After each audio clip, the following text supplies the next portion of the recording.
I decided to put this guitar back to original. There's a twist, which I'm quite excited about actually.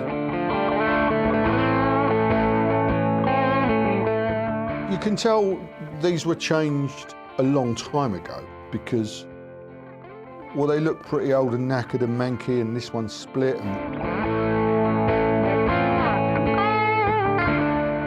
I wonder if these could be what they call M69 pickup rings.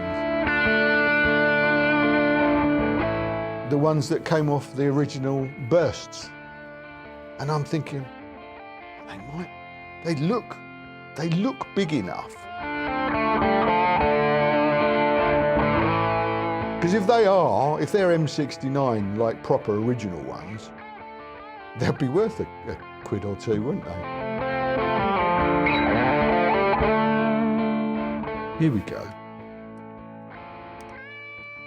Well, that one's split as well there, I didn't realise.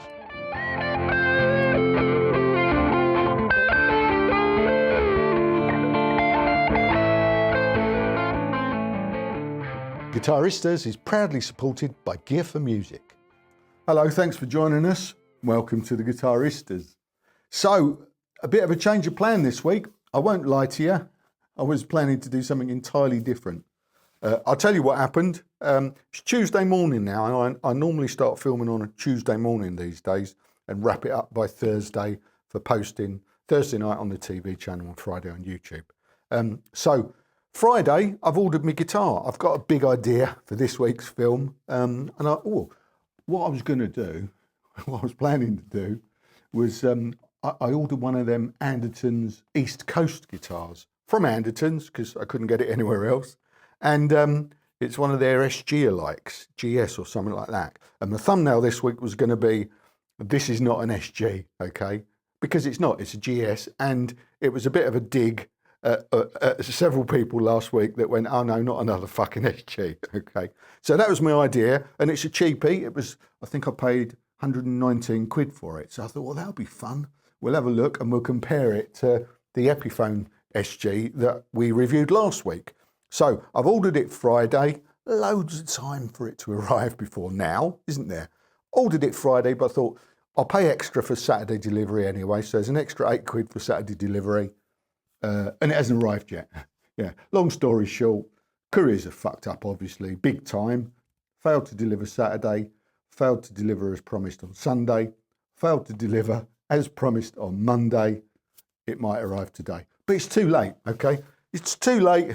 So this is plan B, okay? So what I'm doing this week is I'm borrowing a film from the TV channel. Our members over on the TV channel have kindly agreed, well, they will, because they got no choice really, but they've agreed to let me show you a film that I made about a year ago now, in fact, when I've been tinkering around with the Les Paul Custom that I bought. You all know the Les Paul Custom that I bought in Romford about 18 months ago, I think it was. Made a film going to Romford, found the Holy Grail, my 1972 Les Paul Custom, which was a little bit of, it's a player's guitar, isn't it? The frets were knackered on it, and it had lots of the plastics parts had been changed and stuff.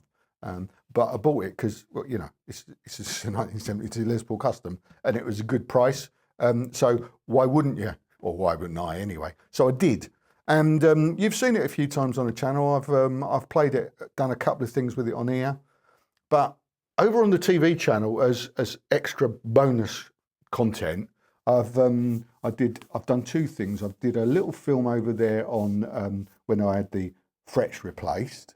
I was a bit concerned about how a refret might change it, but I thought, well, it's got to be done because I want to play it really. So I took it to a guy called Chris Ward, who's a very well known luthier. No, they don't call him luthier, they're guitar tech, isn't it? Guitar tech here in Essex, where I live. The big concern was what he did with the fingerboard, because it had barely had any nibs left. Here's a couple of shots of it before I'll drop in. You can barely see nib. Well, at the top they were had gone, barely visible down the bottom here. And obviously, you know, it was like, well, how's it going to work? Well, this is how it works.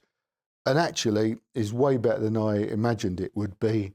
And then a little bit later, I decided to, to put it back to original look, basically. So yeah, it looked like this. And although I quite like that, in the end, I thought, you know what, I'll source some original plastics if I can, some original M8 pickup rings, and I'll change the knobs, and yeah, we'll go back to the 70s basically. So I made this bonus film on the TV channel, and I'm going to share it with you now. This is what happened. I'll be back later, and I'll talk a little bit more. Cheers. I'm holding my knife because I've got a box to open. Let me tell you what's going on. I decided to put this guitar back to original, or try and put it back to original specification, i.e. put some original 70s witch hat knobs on it and put some original 70s black M8 pickup rings on it. So I've been trawling around on Reverb mainly, trying to look for some original spec parts. I haven't managed to find any knobs yet. So these are reproduction Hosco ones, about £2 each. They'll do for now. I'll keep looking for some originals. But I came across some M8 pickup rings. I'm pretty sure they're right for this guitar. On Reverb, I messaged the guy and I said, look, I'm trying to put my 1972 Les Paul Custom back to original spec. Are these pickup rings you're advertising vintage correct? And he messaged back, said, yes, 100%, you should buy them. So I did. Here they are. They've just arrived from Canada. And I'm going to open them now and have a look and see if they look correct. There's a twist, which I'm quite excited about, actually. So these, you can tell these were changed a long time ago because, well, they look pretty old and knackered and manky, and this one's split and it's got, you know, string wear on it. So these have been on there for a long time. Do you know what I'm thinking? Can anyone guess what I'm thinking? I'm thinking, well, this is, you know, if they were changed way back, I wonder if these could be what they call M69 pickup rings. Do you know what M69 pickup rings are? Well, they are the ones that came off the original bursts. And I'm thinking, well, they look big enough. So they might be. So what we're going to do is going to get these out, have a look at these, and pop these up and have a look and see if there's a nice surprise in store. Because if they're M69, like proper original ones, they'd be worth a quid or two, wouldn't they? So let's have a look. I've been doing my research on, I know a little bit about what I'm looking for. Not a great deal, but let's first of all get these out, have a look at these, and then we'll start dismantling. I might need a sharper knife, mightn't I? I'll tell you what, it's well wrapped up.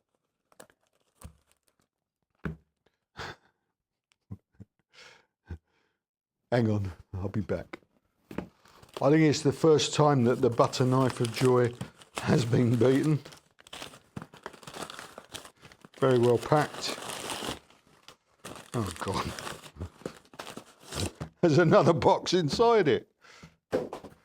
That's all right.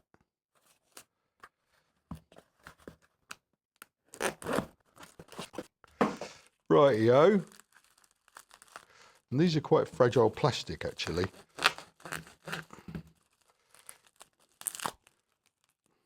Hopefully I don't damage them opening.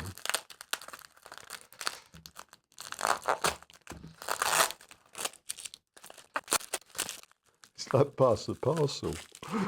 That's funny. Come on. Right, yeah. Here you go. You see those? Well,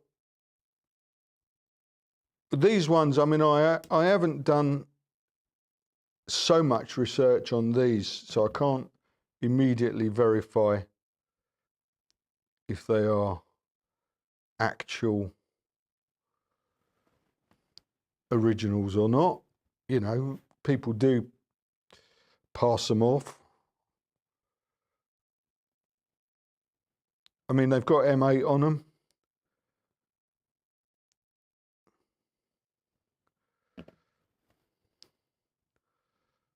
They look like they've got a bit of age to them. I'll take a couple of pictures of those just before I put them on so that I can verify later on. Because they've got, pickup rings have got various moulding marks and stuff and things that you can use to check the originality and stuff. So yeah, right, let's put those there for a minute. Let's, I'm just going to whip the strings off rather than try and salvage them. And let's see what these are.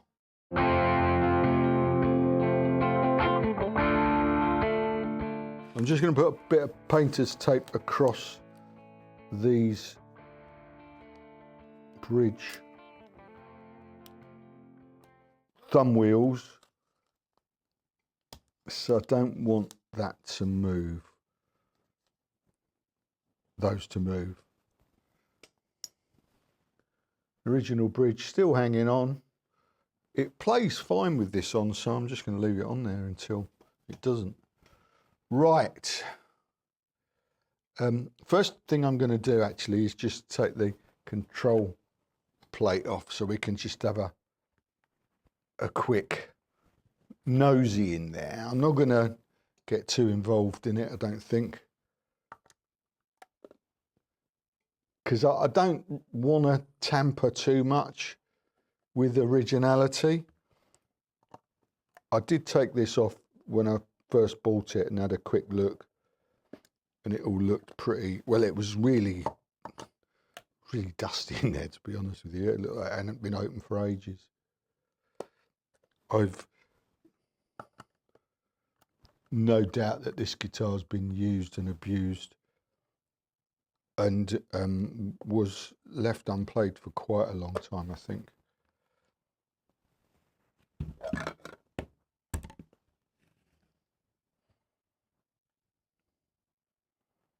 Yeah. Look, you see what I mean? It's sort of kind of dusty and dirty and... Oh, hang on. You can see a pot code there. I'll have a look at that in a second. See if there's a date, obvious dates.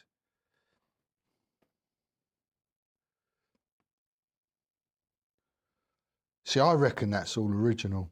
I don't think that's been touched. I can't make out any obvious dates, but I'm going to leave. So I'm going to leave it. It's not that important to me at the moment.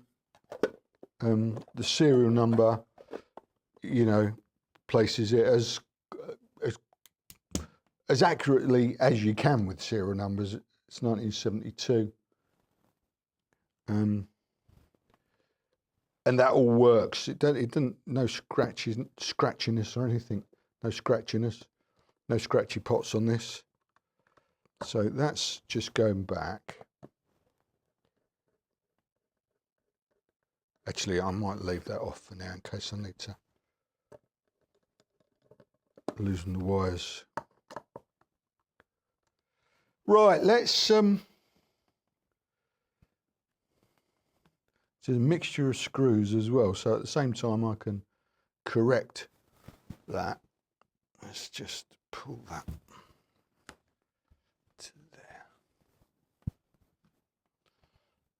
Right, let's pull this one up first.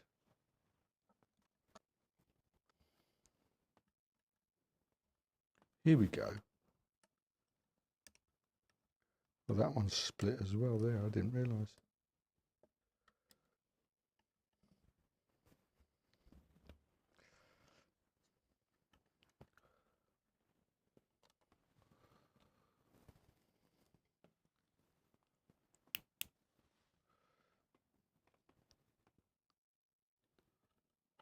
No. Damn. No identifying numbers on that at all. Oh, that's a shame. I got excited for a minute when I saw the type of moulding.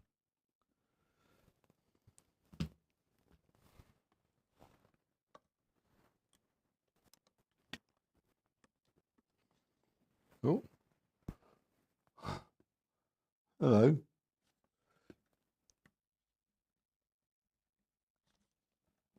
There's been a bit of improvisation going on under here. Let me flip it enough. There you go. Can you see that? Okay. What's going on there then?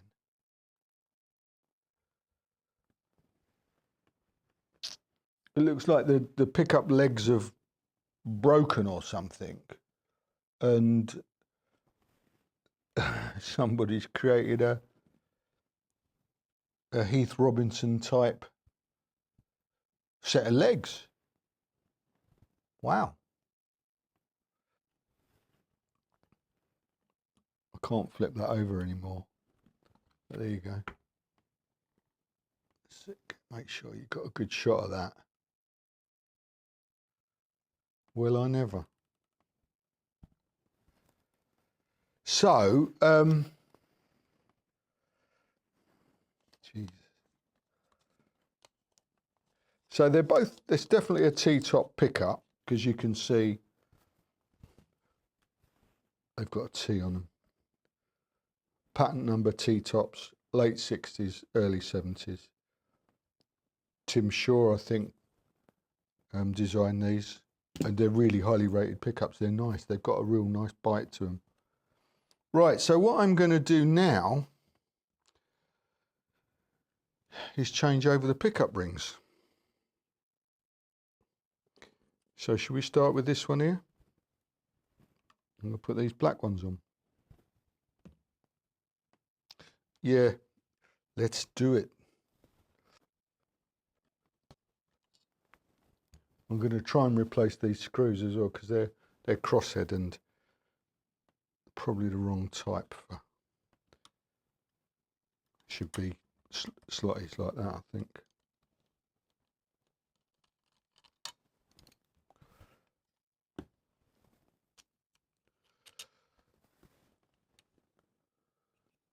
Yeah, it's just a generic pickup ring. Right.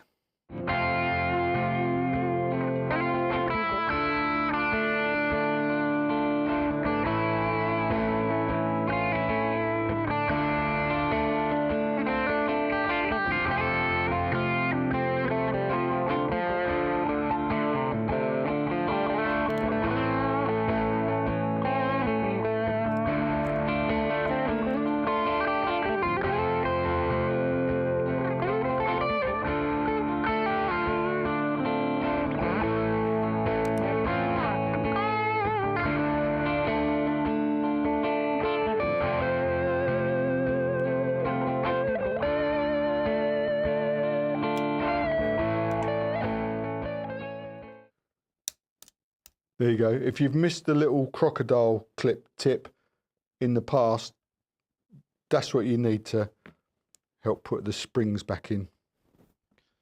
It makes the job a whole lot easier.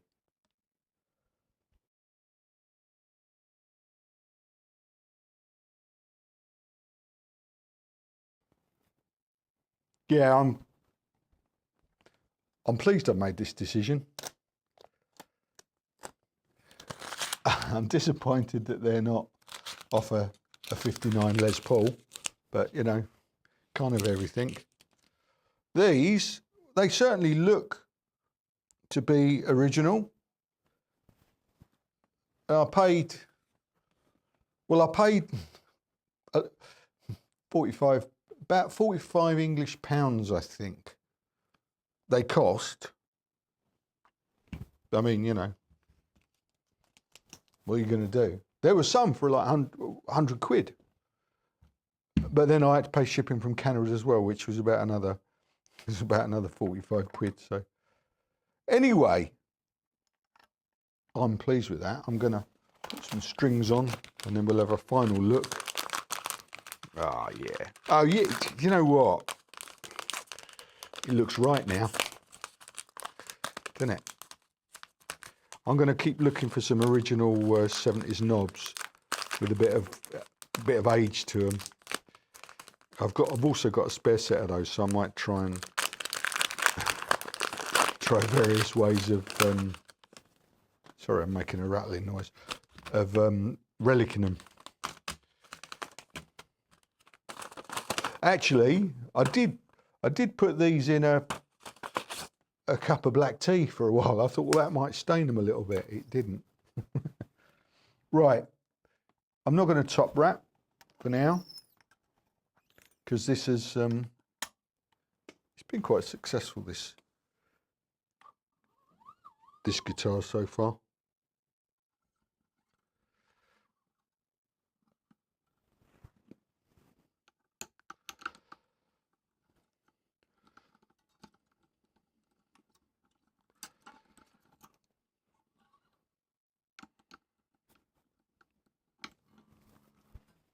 Original waffle back tuners, and that one's a little bit bent, as you can see.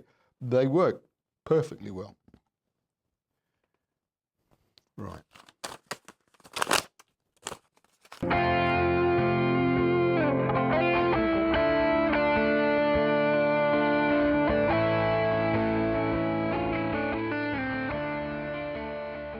And here it is, in all its glory. I'm very proud of this tatty old guitar. You can tell, can't you? I made the right decision though, didn't I? It looks well, doesn't it? Would have originally had gold embossed pickup covers with Gibson on them, but obviously they were removed ages ago. But it's yeah, well, you know, I suppose a lot of you just don't get it, but something about old guitars, the stories that they can tell.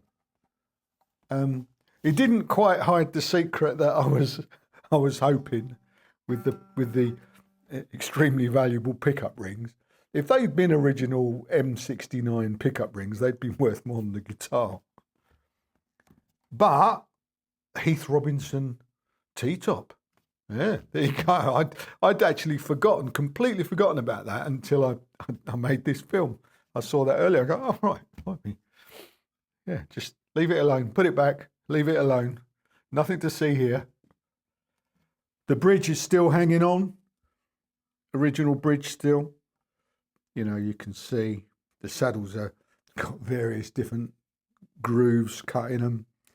It's definitely sinking a little bit as these old ABR ones are prone to do with the, you know, the pressure. I've got a new genuine Gibson replacement, but I'm just going to leave it until I need to put it on. As long as it plays well, I'm going to leave it. And it does play well. I've had this at home and I've been playing it quite a lot. Yeah. It's a Les Paul Custom. It's a 72 Les Paul Custom. Anyway, thank you to all the members over on the subscription channel for letting me show you on YouTube that film. So that's I suppose that's an example of bonus content that I make from time to time. I don't do an awful lot, to be honest with you, but from time to time I'll think, oh, I'll do this, and I'll whack up an extra film over on the TV channel. Obviously there's other stuff over there to entice you to sign up. That's a web address. Look at the web address and then you'll find a whole different world. All of the YouTube content, but without any adverts at all. No adverts, okay? And I also post it early, so you always get early bird viewing. It's normally about 12 hours. As soon as I finish the film, I'll post it up there, normally on a Thursday night. So look, it's a bit like, you know, on YouTube, they have you know, you can join up and become a member on YouTube, okay? And you see members only films and stuff. Well, it's a little bit like that, but a lot better. For these reasons, I'll tell you why my guitaristas.tv channel is better than members on YouTube. Number one, I get to keep most of the money. on YouTube memberships, YouTube take a big slice of the pie. Yeah, they get to pocket that. The other thing is that I'm not a fan of I suppose, you know, people don't like paywalls.